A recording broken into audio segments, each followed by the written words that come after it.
clothing?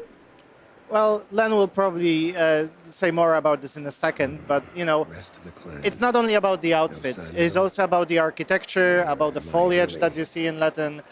We were trying to create a land that is very consistent in how it looks and how it feels, but also a very distinctive part of the world, that you can feel that this is a very distinctive part of the world. And things that you see on their clothing are, when you play the game, you will see that those are deeply connected to their traditions and to their folklore in this particular area.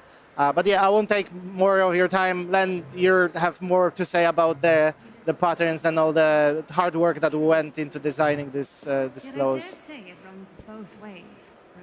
Yeah, so basically with regards to patterns and how we generally approach embroideries or even decorative things that you find in furniture and just the whole world creation.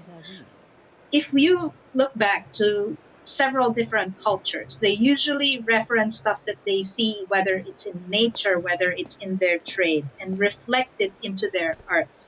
So when it comes to Latin, they are pretty much famous for hops, for braggot, for horses.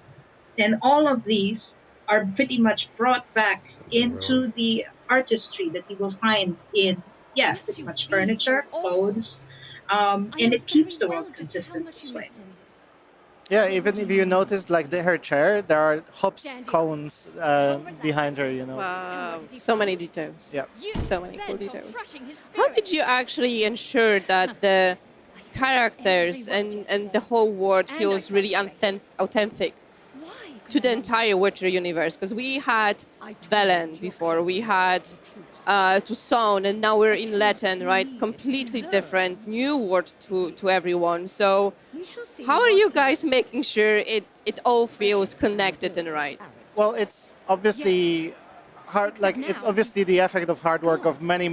We were approaching it from all of those different sides, Len said that the embroidery is taken strictly from the fact from the things that they do in the valley. But when we were designing this at the very beginning, we asked ourselves the questions: okay, so how many people actually live in this valley? In this valley, so how many villages we have? How many villagers in the village? How big is the brewery? How many horses do they breed? How many sheep you need to breed to keep everybody fed and still have sheep to sell?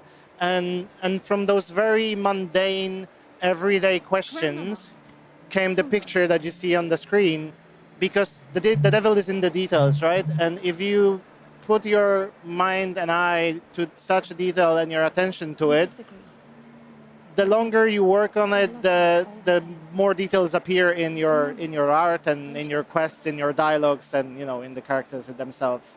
So yeah. Yeah, absolutely. It's quite amazing. It's like economics being thought into this world to output art. yeah. I mean, this is the MO that CD Projekt always had when working on Witcher games. This is